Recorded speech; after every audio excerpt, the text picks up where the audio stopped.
Welcome to Bitter or Better, real stories of divorce and resilience, the podcast that gets real about the messy middle of divorce and what it takes to come out stronger on the other side. I'm your host, Abby England, marketer, national board certified health and wellness coach, and author of the upcoming book, Bitter or Better, and I've personally earned my divorce Kevlar. This podcast isn't legal advice.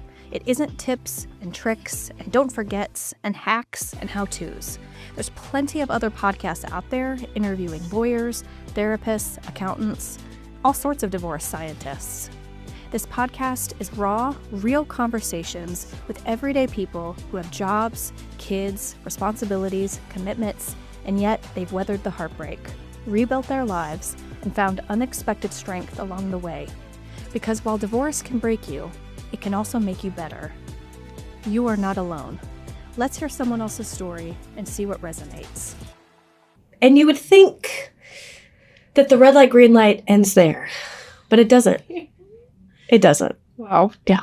So even in Florida, I'm in Florida, he's in Atlanta, the red light, green light continues. I remember it was Thanksgiving.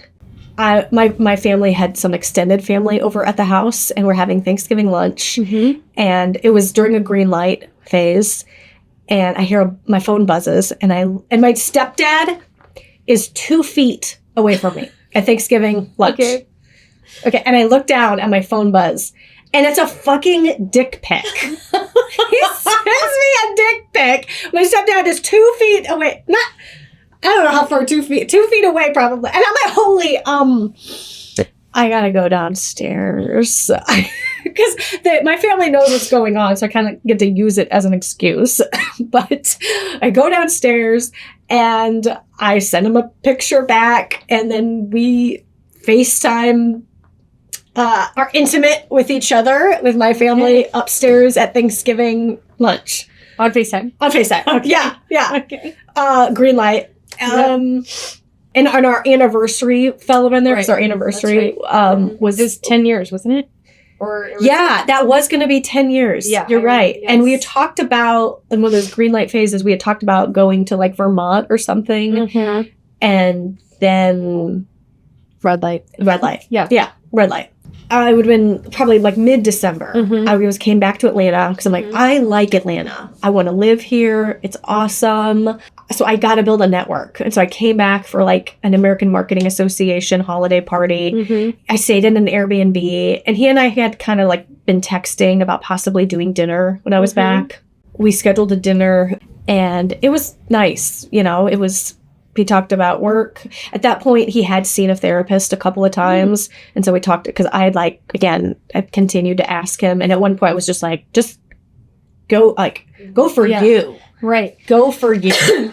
Right. And so we talked a little bit about that. And then he mentioned something about London, our dog. And I lost it. Mm-hmm. And so I was like, I gotta go. And so we left. And then he texted me later to check in on me. And it led to sexting, and he came over that night and stayed at my Airbnb, and we cuddled the whole night. And then there was talk about inviting me to his family for Christmas. And then that fell through, there was a red light. And then I remember on January 18th at 11 p.m. So we're in a red light phase. Yep. January 18th at 11 p.m. He sends me a text, and he said, "Are you still up?" I'm like, "Unfortunately, yes." Because I'm not sleeping. Right. and he just apologized. He was like, "I'm so sorry for everything. I feel like the world's shittiest husband. Could you ever forgive me?" I was like, "Of course I can forgive you." Yeah, it could just, and he was worried about because my family knows, obviously. Yep. He was worried about what people would think, and stuff happens in marriages. It could just be a blip in our story. Yes, of course I can forgive you. Then we had talked about possibly moving into the house, because the house had been delayed a little bit in the construction. And so possibly moving into the house. And then again, we went to red light. Was that a call or a text? It was a call. Oh. Yeah, it was a call. I remember walking on the beach and having a call, and it was like, I just see us as friends. Yeah, yada, yada, yada. So that would have been late January. And I had talked to a lawyer, but I hadn't done anything yet. Right. Learn how to protect yourself. Right. Talk to a lawyer, just get some facts. Right. So then in early February, just a couple weeks later, in early February, I was back in Atlanta. Because again, I want to live in Atlanta. So I came back to find an apartment, and we had dinner one night together. He goes into his same points, and now he resents me for leaving Sam's Club to go to Nevco, and the person I want to be with would never leave a corporate career to become a health coach. And again, all the points. And he goes, I don't know why people feel like they have to stay in an unhappy situation. They're just words. Again, about the vows. Yeah. And I was like, just words. They're vows. He's like, I don't know why, my friends think they need to stay in their unhappy marriages. They're just words. Like, no, they're vows. And they cover the gamut of things for a reason. Right. Richer or poorer, sickness, that, they cover the gamut for a reason. They're not words. And it would have been great to know that you thought you were just reciting words. Right. Reciting words 10 years ago. That would have been great to know. So that time, I believed him. And that would have been early February. So I came back to Florida, just talked to my lawyer. She was like, Abby, she's amazing, by the way. Melissa Davis, Buckhead Family Law, amazing. And she was like, Abby, I am not in the business of pushing divorce on people, but there is a strategic advantage to filing first. So and this whole time, I was fighting the divorce. I didn't want this. So that meant him taking every step, even filing. I wanted to be able to say that he took all these steps. Right. But when I talked with her and she said there's a strategic advantage, I said, okay, let's file first. And so it felt kind of good to punch back. Yeah. And so I had to call him and tell him that I filed. And I think he was blindsided. Well, first time. Yeah. He was just like, I'm trying to do this without lawyers. We know our finances. He really wanted to do it outside of lawyers. I am not totally versed on all of the finances and how the stock vests and the Walmart deferred comp and all, we lived well within our means. We were savers. So I know kind of what's coming in, what's going out. Right. But some of the other technical stuff, I wouldn't say I was versed in. Right. So I knew enough to say, no, I'm getting a lawyer. Yeah. And he was like, fine, if that's how you want to play this. And I said, you chose this. Right. And he goes, you're goddamn right I did. Oh. Okay, then you chose this. Right. Yeah. So I filed. Yeah. We're doing it. And so then after that call, he tried to text me and call me and just continued to try to get me to do this without lawyers, outside of lawyers. And at one point, my stepdad was responding for me, and because it just kept coming in, and my stepdad took my phone from me, and he was like, no, you've told them you're getting a lawyer. Yeah. Go for a walk with your mom. Leave your phone here. Yep. And so I did that. All right. So you now have representation. Okay. It sounds like divorce is quite the lengthy process and journey. So do you want to start us with, do you want to get into the nitty gritty of what tools you used during the divorce process to get through it?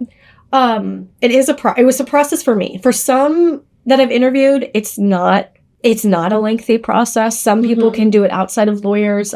I felt very strongly that I needed legal representation. And then we later got a CPA involved, which was a great decision. Yes. Yep. I mean, for me, I would tell people you certainly want a lawyer and a CPA on your legal team. Because when you're in negotiation, because it's a negotiation. Right. And you need someone who is an expert, good at the numbers, not emotionally tied to things. You need that. And my legal team and CPA were amazing. But yeah, so we filed, and at first it's just what they call like informal discovery, which is basically like, tell us where the money is. Like, is there any money hidden? And it's pretty much that. What are the accounts? How much is in it? You know, stuff like that. So I filed in February 2023, and I would call February through August of 2023 ignorant bliss. Okay, bliss is definitely the wrong word. It's not bliss. It's just ignorance. Just ignorance. Because when I would tell people what was going on, you know, I'd made several trips kind of back to Bentonville. I had friends I met friends back in Florida. I was living in Atlanta. I had got my apartment. I call it my shitty little Carrie Bradshaw apartment. And the complex I call the college dorm because these kids are so young and they just like marinate in the pool with their like cellulite free 20-year-old skin. It's so young.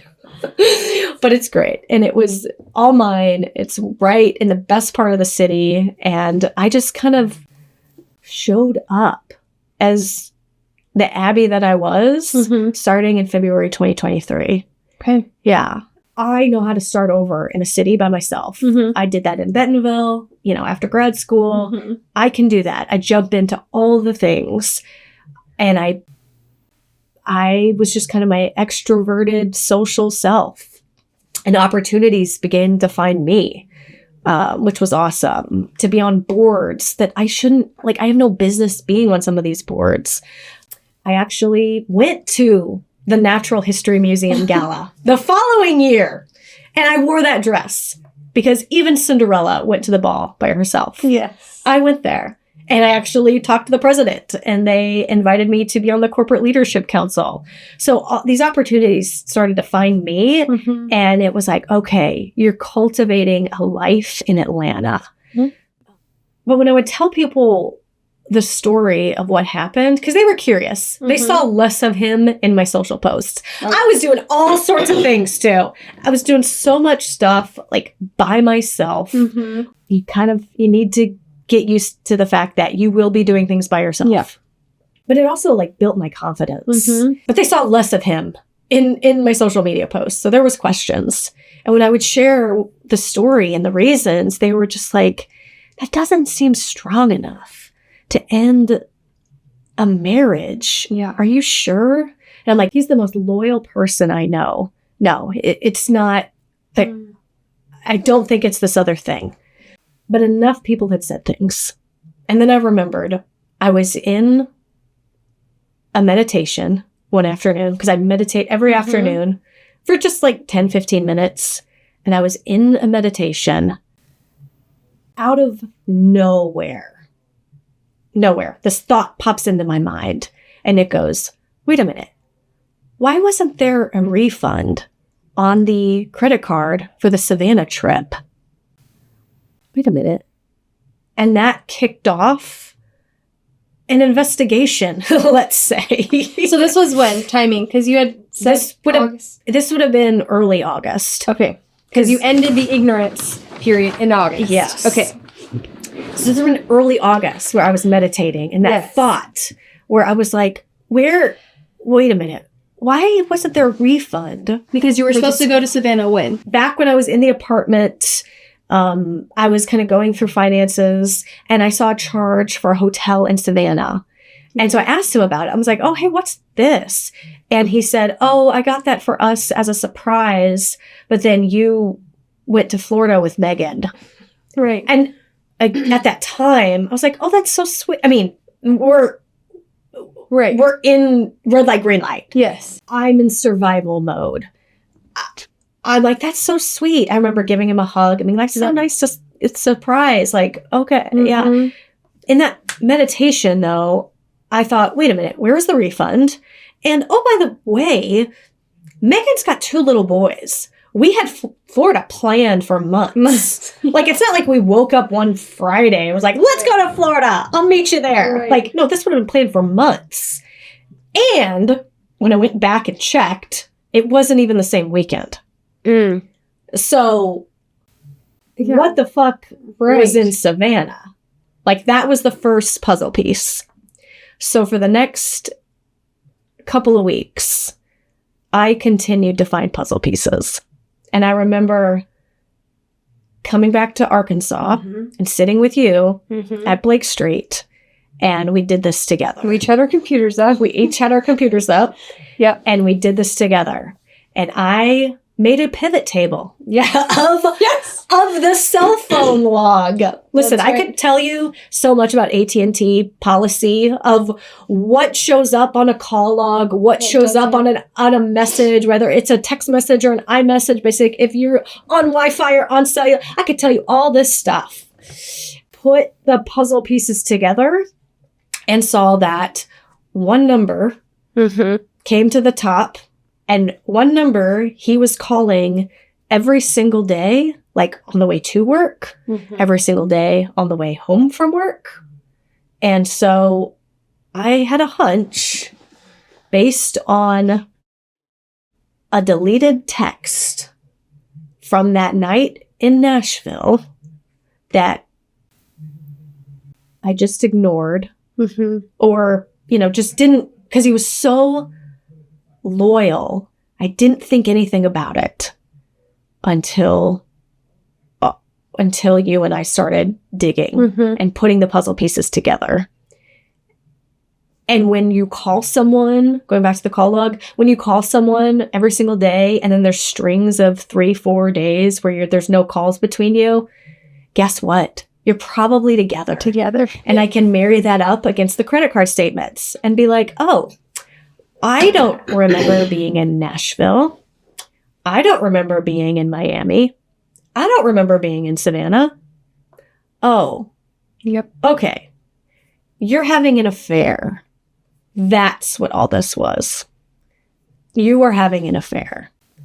And at that moment, the guilt, like this weighted vest of guilt that I've been carrying, it symbolically felt like I was taking it off and I was putting it on him.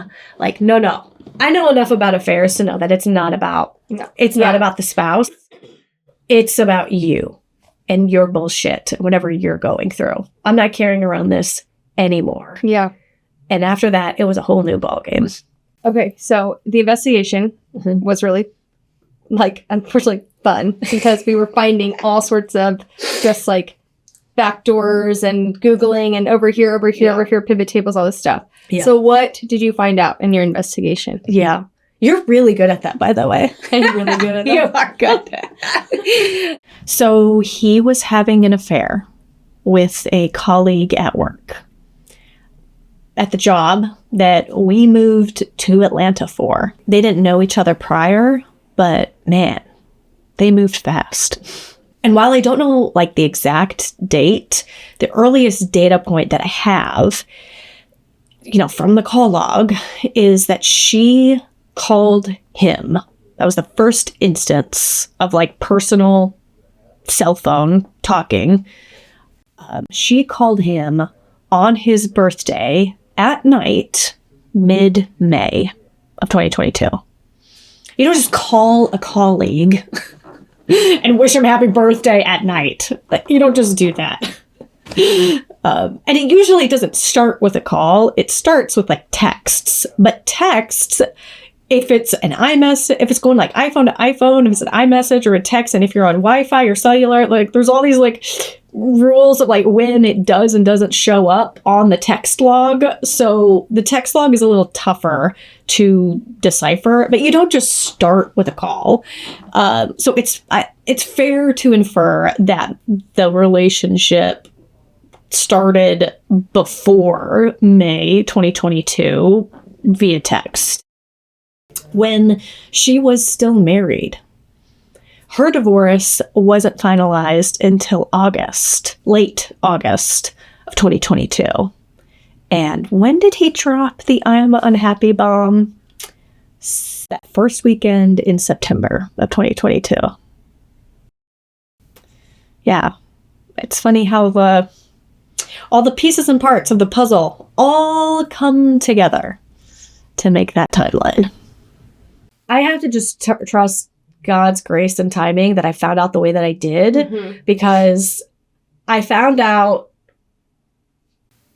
sitting with my best friend, it was like one extreme to the other, but like we did our search and our research and like put the puzzle together, and then we were able to like laugh later that day and spend time together. And it just, if I'd done it all by myself in Atlanta, like I wouldn't have had my best friend with me kind of going through this. And you know what's so funny is that weekend coming back from Arkansas to Illinois, driving back, I was on 44. Route 44, and a semi truck with the word forgiveness on it was like at the gas station. Parked at the gas station that I happened to stop at to get gas, and I look over, I see this semi truck with the word forgiveness on it. God's like, here.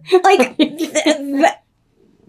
semi trucks don't have like inspirational phrases on them. It was so I remember taking a picture of it and sending it to you and Meredith and being like, that's a sign. Yep. So that was 2 weeks before our first scheduled mediation. Okay. And you would have thought I found the treasure map to the Holy Grail. Like the fact that they were coworkers. They worked at the same company. That's right. Yes. The company that, the job that we moved for, she worked for the company. That makes a lot of sense. And so when I found out, I thought like, I fucking got him. Yes. Yeah. Because at Walmart, people get fired for having affairs. Yes. She was married also. They were both married. That's right. Yeah. And so I thought, oh my God, I fucking got him. Oh, here we go. Yeah. Because literally, we know stories of Walmart leaders who get fired. Like both people get fired for an affair. I had screenshots and PowerPoints and the pivot tables. I had so much evidence all on my computer. And I was so like convinced that somehow like he knew that I knew. And so I carried my computer with me everywhere. Like in a locked briefcase. Yeah, like I took it to the gym with me. I took it to the grocery store with me. I like in a backpack. I did not let that computer leave my side. Well, he'd already gotten into it once. Yeah. Yeah. I mean, thank you. He could turn a green light on and come over and try it again. So we go to that first mediation. He comes in with some bullshit offer. And so I spin it back on him. And I was like, yep, we can do that. We spin it back on him along with the mic drop of, oh yeah, and we know about the affair. Right. Yeah. And so the mediator was in with him for like an hour after that. And then she came back and the balance sheet was like getting sloppy at this point. And I felt rushed. Mm-hmm. And I shared that with my lawyer and she was like, then we don't settle. And so we didn't settle. I walked away and that kicked off a formal discovery process. And informal is like, just tell us where the money is. Formal is you get into everything. Formal is, what did you have for lunch on February 22nd? And you better be right because you're going to produce a stool sample also. Like it is, you're answering like every detail about your life. And oh, by the way, in Georgia, infidelity is a crime. Mm-hmm.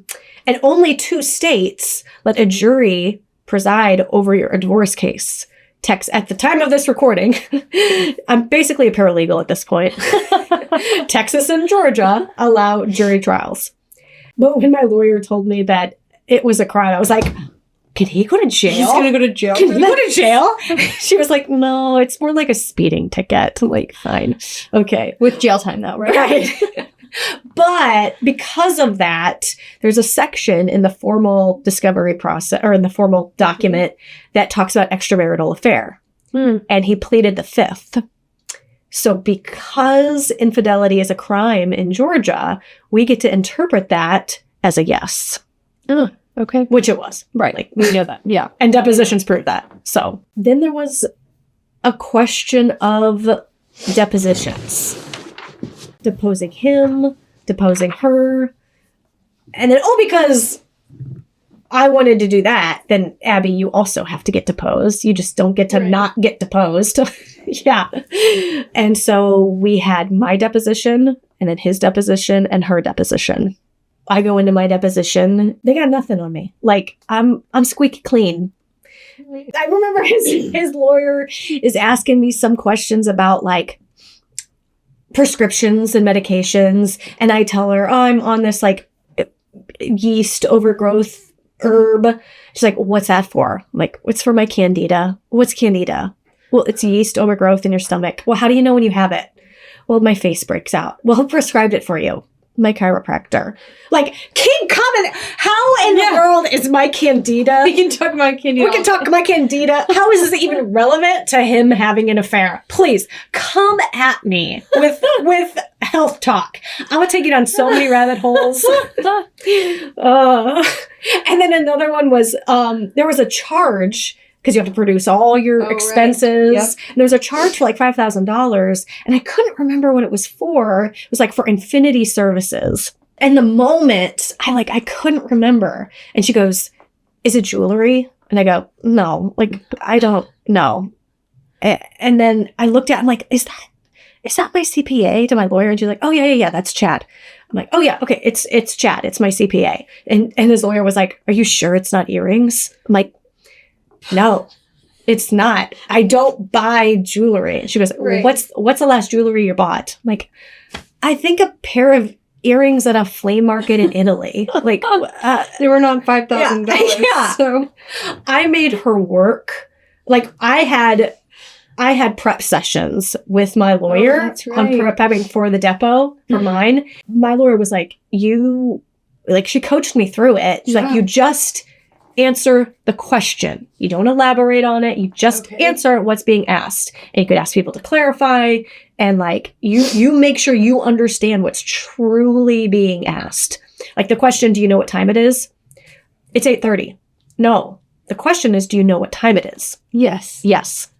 Like, so, Yeah. So I made his lawyer work for every single answer. And then in a break, he made a comment. "I've never seen Abby like this before in my life." Like, fuck no, you haven't. Yeah, right. Because guess what? I'm fighting back. That's like, right. You haven't seen this Abby before. Because I freeze and I don't do anything around you. But guess what? Yeah. I love conflict. Yeah. Bring it on. Yeah, I love to negotiate. Let's go.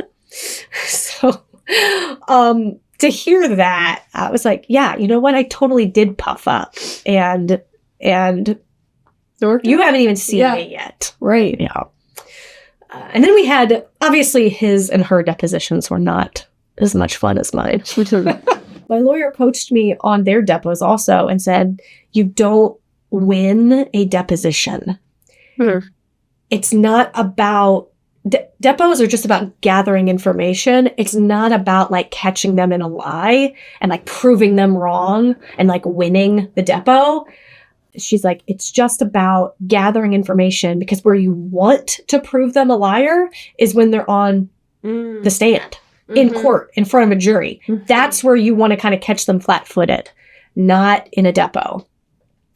And so it was hard for me to kind of like hear his responses to things and not like be like, "Oh, no, look, see right here, that doesn't make any," his like, it was hard for me to not prove his narrative wrong on like pretty much everything, and to just kind of sit there. Now I'm allowed to like take notes and pass my lawyer notes, and so you were in the room with her. And her. Yeah. No, they did them separately. Right. But you were still looking at her face to face. Yeah. I'm in the room with both of them. It was tough. Obviously it was tough, but I will say it wasn't as emotional as I thought it was going to be, because I was almost like so busy tracking and disproving what he was saying through evidence of texts. Like, I saved all of our text messages for like a year through cell phone logs, through cards, through social media. Like, I had all this evidence that kind of disproved their stories. Yeah. And so while he's reciting something, I'm able to jot it down and like hand it to my lawyer. So I'm like, You're working. I'm working. Yes. Yeah. I'm not really like sitting there listening, letting it like absorb into me. Now it has later, obviously. And my lawyer came on fire. She came on fire in those depots. Melissa Davis, Buckhead Family Law, amazing. They gave me some softballs to start with in my depot. And my lawyer and I talked about the strategy. And I'm like, punch him in the face coming out of the gate. Don't give him softballs of like, where'd you go to college? Right. Like, what's your first job? Like, don't give him those softballs. I don't care. Punch him. And so the first question out of the gate was, when was the first time you and her had sex? Yeah. He was like, all right. Yeah. We're getting right Punch to out. it. Don't even buy me a drink. And because that's like, Yeah. I wanted to know. And I had friends come at me and be like, do you really want to know these details? Yes. I do. Yes. I do. You know, it was like cathartic. Yeah. Fuck if it wasn't the exact same time we're in red light, green light. He's having sex with both of us. Unprotected sex with both of us. Yeah, my lawyer came on fire. I remember there was something around another company in Atlanta, another big retailer in Atlanta was talking to him about a job, and there was like an NDA about it. But you have to produce all that stuff. Like if you're going to leave your current role to go to a different job, that's going to affect your stock and what vests and all those are marital assets, except like you have to disclose all of that. And so my lawyer had asked him a question about this other role. He was like, well, I can't tell you. He got kind of snippy. He was like, well, I can't tell you because of the NDA. And she goes, oh, but you can tell your girlfriend. And it was just like, mic drop. And he just looked at her and was like, yeah. So, and then he went in and answered the question. And I just wanted to be like a kid on the playground, be like, oh, she got you. She burned you. Like, she came on fire. And then, like, the night before her deposition, my lawyer and I are we're texting back and forth. Like, she's getting on Facebook, looking at things. I'm going through, like, my notes. I'm just saying, don't have an affair ever, like, ever. But don't have an affair in Georgia, because you will have to, as the paramour, you will have to produce so much stuff about your life. Like, you have to produce texts between you and my husband, but the group texts, like, you have to produce so much without deleting documentation. anything also. Yeah, you can't delete anything. Yes. Just don't do it. It's not worth it. So she had to produce all this stuff. I had to go through it as part of depot prep. It's just, like, I remember reading their texts and the words they were using, and you could have literally overlaid our text on top of it. Like, okay, baby, good morning, love, sure thing, B. Like, the same exact words of endearment were in both of ours. Wow. Yeah, so that was really hard to read, obviously. Yeah, for sure. And then she had to produce pictures of them. And so, like, looking at all of that was tough. But in her depot, you can't say anything. You know, I'm not allowed to say anything. But man, if I'm scribbling notes and, like, pushing them to my lawyer. In her depot, to hear her talk about starting a life with someone at the expense of mine. Like, your boyfriend is my husband. Right. Yeah. The last time he and I were intimate would have been December of 2022 when he came to my Airbnb. Well, I thought that was January 18th. No. That's when he sent the text. Oh, okay. Yes. Yeah, that's when he sent the text. Before that, in December, like, you know, around the holidays, I had the Airbnb in Atlanta, and he came over and stayed the night. And I guess he had told her about that. Like the last time we had sex. And that came up in the depots. And I scribbled around, like, why? And my lawyer was like, why would he tell you that? If you guys were like off or whatever. And she was like, I think he just wanted to start a relationship on a foundation of trust and honesty. If you could hear the eye roll and my eyes roll back in my head. I was just, and you can't say anything. I wish I could have been like, okay, you guys were both married. A foundation of trust and honesty. You got a real solid foundation there. Wow. Yeah. Wow. Yeah. So, I mean, that's why the book is, again, it's not ha-ha funny, but looking back, there are some pretty funny moments. Yeah. Yeah. So, having an outlet to share that kind of stuff, like with you, with other friends, just to be like, you see how absurd this is, right? Having that network of support, like, was everything to me. Helped me get through it. And it's so important. So your journal is what you're talking about? No, I'm saying, like, my journal has all, like, my feelings. Yes. But then being able to text you guys. Oh, yes. Text you, oh my gosh. Just like, how stupid and hilarious is this? Yes. Having those types of outlets of other people to kind of be in it with you is really helpful. So we got through depots. And then we had our second mediation. We did come to a settlement there. And it was either going to be we settle or we go to jury trial. Yep. Part of me wanted to go to jury trial just to be a thorn in his side. But after some soul searching, it was like, that's not a reason to go. So we did kind of come to a final settlement.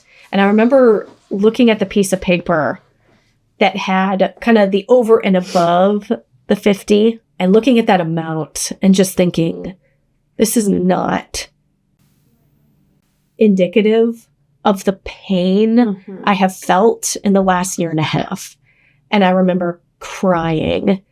And my CPA is there, my lawyer is there. I think they just kind of looked at each other like, and I was just like, I'm sorry, I haven't cried in a really long time.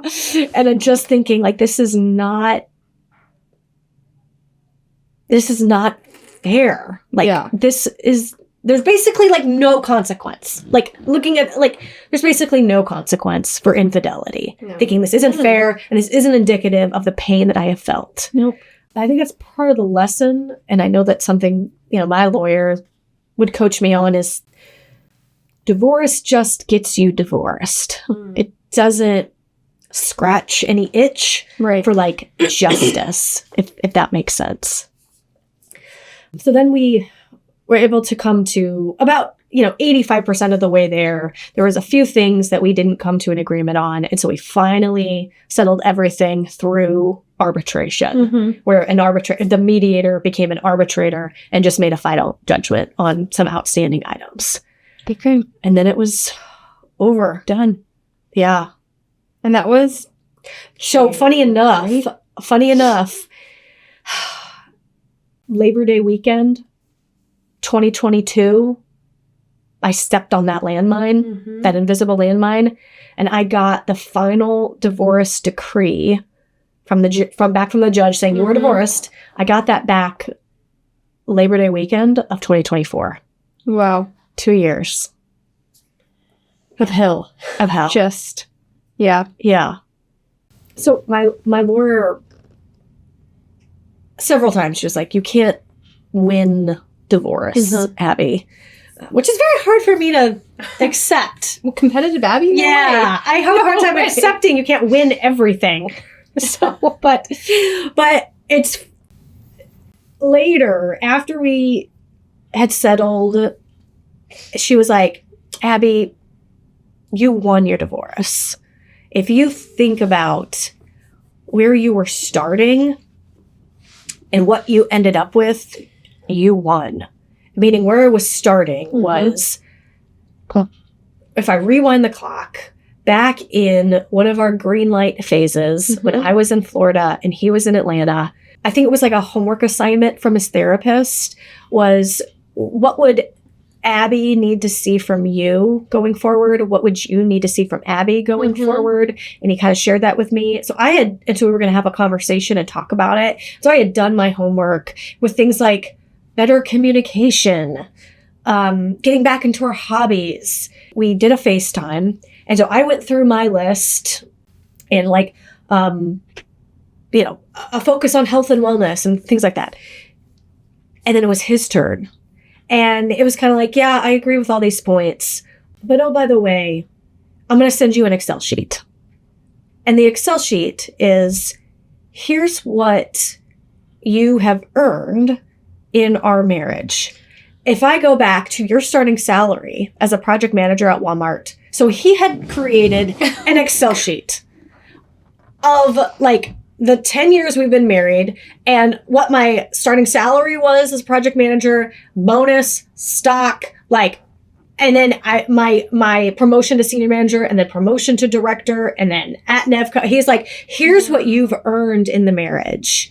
It was basically trying to get me to agree to a post-nuptial agreement, coercing me into a post-nuptial agreement, and was like, unless you agree to this, you don't get me.